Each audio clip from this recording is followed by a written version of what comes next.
से कौन मुझे बताएगा आज कौन सा फेस्टिवल है?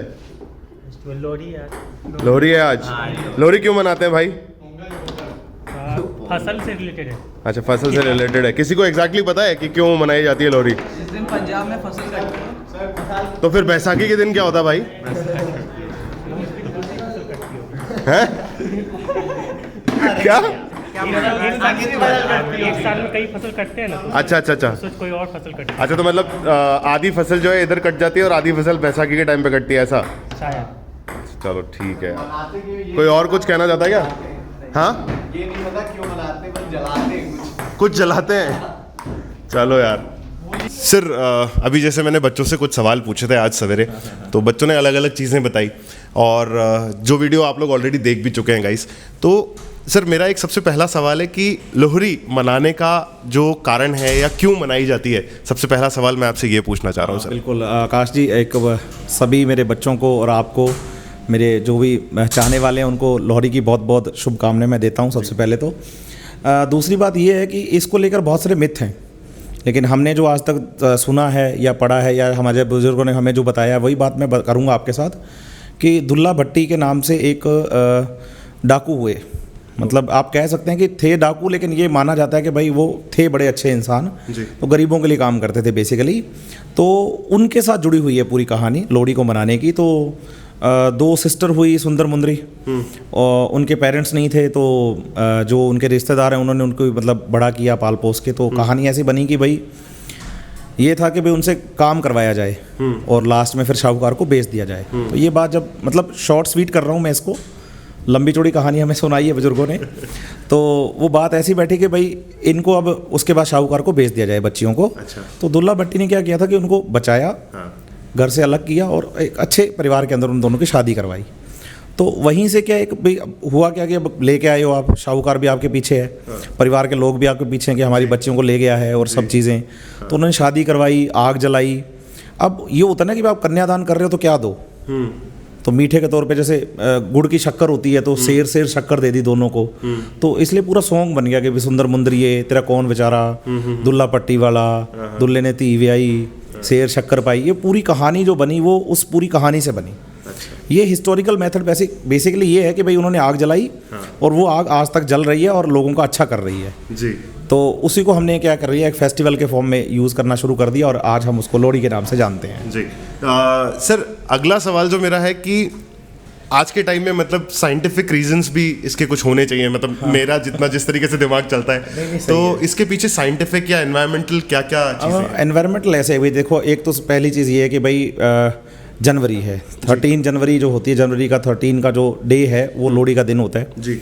इन दिनों में एक तो सर्दी का टाइम है, सर्दी खूब पड़ती है। नॉर्थ इंडिया का ये पहला फेस्टिवल है अगर न्यू ईयर में देखा जाए तो। न्यू ईयर में उसके बाद न्यू ईयर हाँ के बाद का जो देखे तो वो पहला ही फेस्टिवल है ये जी। अब इस टाइम पे सर्दी बहुत होती है। अब सर्दी बहुत होती है तो दो चीज़ें हैं, एक तो नॉर्थ इंडिया में देखो दो फसलें इस टाइम पे मेन हमारे, अगर मैं बात करूं तो चलती हैं। एक तो एक होगी सरसों की और एक होगी गेहूं की जी। सरसों में तो देखो फूल वूल आ गए हैं, कईयों ने अगर पहले बोली थी तो वो पक भी गई है, काटने को तैयार हैं, कई अभी थोड़े टाइम में काट देंगे जी। लेकिन गेहूं के केस में ऐसा है कि अब उसको ग्रोइंग सीजन चल रहा है, अभी फ्लावरिंग शुरू होनी है उसके अंदर। तो अब क्या है कि ठंड बहुत है, ठंड बहुत है तो ये होता है कि भाई वो कहते हैं ना पाला पड़ गया, वो वाली चीज़ है कि धुंध कम हो रही है और सर्दी लेकिन वैसी बनी हुई है। सर्दी बनी हुई है पर धुंध। हाँ, तो अब फ्लावरिंग के लिए या टेम्परेचर को मेंटेन करने के लिए क्या किया जाए, तो एक वार्म इफेक्ट आता है। एक साथ इतने सारे लोग जब आग जलाएंगे तो एनवायरनमेंट में एक वार्म इफेक्ट रहता है। बिल्कुल। तो वो वार्म इफेक्ट ही है बेसिकली एनवायरमेंटल जो इफेक्ट है इसका। अब आग जलाई है आपने, अब आग जला के आप अकेले तो छोड़ नहीं सकते, इसलिए आपने उसको सेकना भी शुरू कर दिया, आपके लिए वो त्यौहार हो गया। अब इंटरटेन भी चाहिए, तो इंटरटेनिंग फिर गाने गाए जाते हैं, बजाए जाते हैं। अभी आजकल तो हाँ डांस भी आजकल तो डीजे वीजे हो गए। पहले तो ये होता था कि भाई बर्तन लेके बैठ जाओ, बजाते रहो, नाचते रहो, खाते पीते रहो, बढ़िया वो एंजॉय हो गया सबका, आसपास के लोगों का, है ना। दूसरी चीज़ की भाई जैसे मैंने कहा कि दुल्ला भट्टी की कहानी के साथ जुड़ा हुआ है, तो मिठास का भी साथ में है कि उन्होंने भाई गुड़ उनको दान किया था, शेर शक्कर मैंने कहा कि भी उन्होंने दिया। तो यहाँ हमने उसको क्या कर दिया, मॉडिफाई कर दिया रेवड़ियों में, गुड़ में, और वो जो पापड़ियाँ आती हैं चक्की बोलते हैं जिसको हम, वो हो गया, मूंगफली हो गई, या हम कहते हैं मक्के के जो फुल्ले बन जाते हैं उनको सेक के, वो वाले पॉपकॉर्न जिनको कहा जाता है आजकल बच्चे, वो सब। तो वो मीठा जो है वो उस आग में चढ़ाया जाता है एज ए प्रसाद। और फिर उसी प्रसाद और उसी प्रसाद को सब बांट के एंजॉय करते ग्रहण हैं। करते और फिर क्या होता है कि मूंगफली के साथ अगर आप गुड़ खाओ या मूंगफली के साथ आप मतलब तिल के साथ अगर आप गुड़ खाओ, मीठा खाओ, तो वो टेस्ट बहुत अच्छा निकल के आता है। सर ये बात करते करते मेरे जो है मुंह में पानी आने लग गया है। तो टेस्ट बना रहता है, उससे क्या है कि मेल मिलाप बढ़ता है लोगों का। ये जो होता है ना कि यार फलाने बंदे ने ये बोल दिया था, वो बोलते हैं, तो लोहड़ी के टाइम पे थोड़ा सा ये होता है कि यार सबको एंजॉय करना है, सबकी गैदरिंग हो जाती है, गैदरिंग हो जाती है और एंजॉय रिश्तों की बस वो बढ़ती है और वार्म इफेक्ट है वो सबसे इंपॉर्टेंट है। जी सर, तीसरा सवाल मेरा जो है, अगर कल्चर के हिसाब से इसको देखें तो कितना इफेक्टिव है और आपके लिए कितना इंपॉर्टेंस है, या यूं कहें कि कितनी इंपॉर्टेंस है इसकी? हाँ, अगर मैं मेरी कम्युनिटी की बात करूं, फॉर एग्जांपल कि सिख धर्म की अगर मैं बात करूं, तो लोहड़ी की बड़ी इंपॉर्टेंस है। जी। कैसे है मैं आपको समझाऊं एक एग्जांपल के तौर पे कि अगर किसी के घर में नई शादी हुई है तो उसके नाम की लोहड़ी जलाई जाती है। जैसे मान लो किसी का नवंबर में शादी हुई थी या अक्टूबर में शादी हुई थी, तो वेट किया जाता है पहला त्योहार के भाई लोहड़ी आएगी तो लोहड़ी मनाएंगे। लोहड़ी मनाएंगे। अब किसी के घर में बच्चा हुआ है तो बॉर्न हुआ है बेबी, तो अगर लड़का हुआ है फिर तो मतलब होता है ना कि भाई आजकल तो हमारी सोच बदल रही है जी। लेकिन गांवों के अंदर ऐसा था कि सोच थी कि भाई लड़का हुआ है, वाह भाई हमारा वंश आगे बढ़ रहा है, हमारा वंश आगे बढ़ रहा है, तो लड़कों के नाम की लोहड़ी जलाई जाती थी। तो इंपॉर्टेंस बढ़ी है। जी बिल्कुल। तो बेसिकली होता था कि भाई ये हो जाता था कि भाई शादी हो गई, अब तो लोहड़ी पे इनका एक बड़ा फेस्टिवल तैयार हो गया। अब हमारे के साथ भी ऐसा हुआ है, जैसे मेरा पहला बच्चा जब हुआ तो पहला बच्चा मेरा बेटा ही था जी, है ना। तो उस टाइम पे मम्मी की ये बड़ी इच्छा थी कि नहीं नहीं यार लोहड़ी तो मनाएंगे, लोहड़ी तो मनाएंगे। फिर होता है कि भाई आप अपने सभी रिलेटिव्स को, आसपास के लोगों को बुलाते हैं, खिलाते पिलाते हैं, लोहड़ी जलाई जाती है आपके नाम से। तो उनको ये एक पॉजिटिव संदेश मिलता है जो मैंने अभी तक फील किया कि भाई नया जोड़ा जो शादी होके आया है उनका रिलेशन जो है उसमें हमेशा एनर्जी बनी रहे, उसमें मिठास बनी रहे, एनर्जी बनी रहे, क्योंकि आग जो है वो एनर्जी का ही तो आप देखोगे ना सिंबल है हमारे लिए।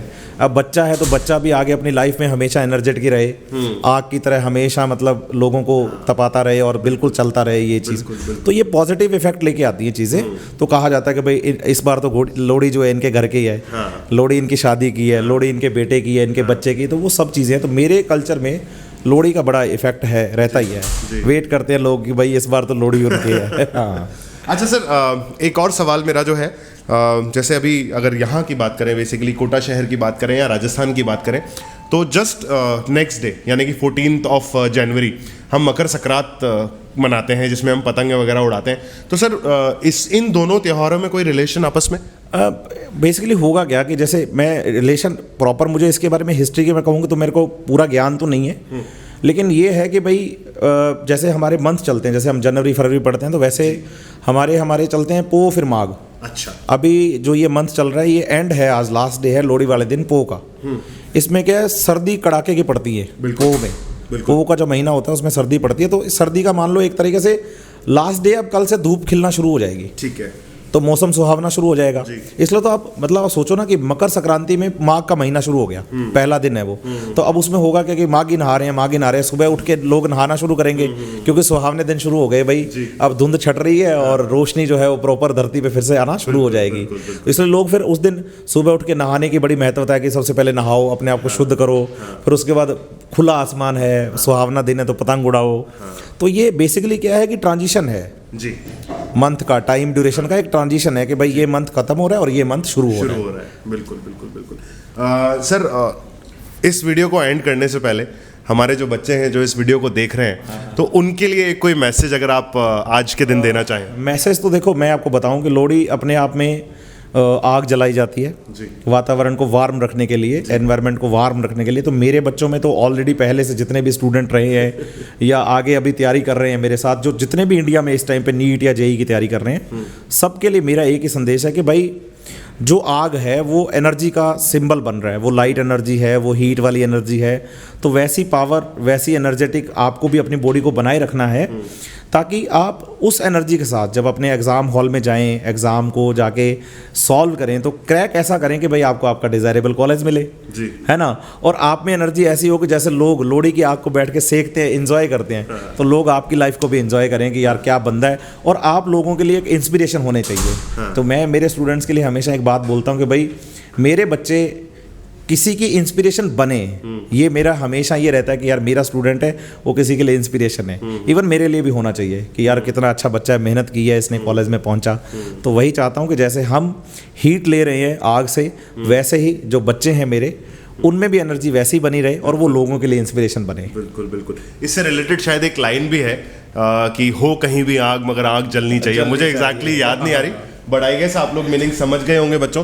तो आज के इस वीडियो का सिर्फ इतना सा मोटिव था कि हम आपको चीज़ों के बारे में थोड़ा सा समझा पाएँ और ये बता पाएँ कि बेटा हम आप लोगों से क्या उम्मीद कर रहे हैं। तो आई होप आप लोगों को ये वीडियो डेफिनेटली पसंद आया होगा और जगदीप सर ने जो भी सारी बातें आप लोगों को बताई हैं वो डेफिनेटली पसंद आई हो। तो मिलेंगे अगले ऐसे ही और वीडियोज़ के अंदर, तब तक के लिए बाय बाय एवरीवन।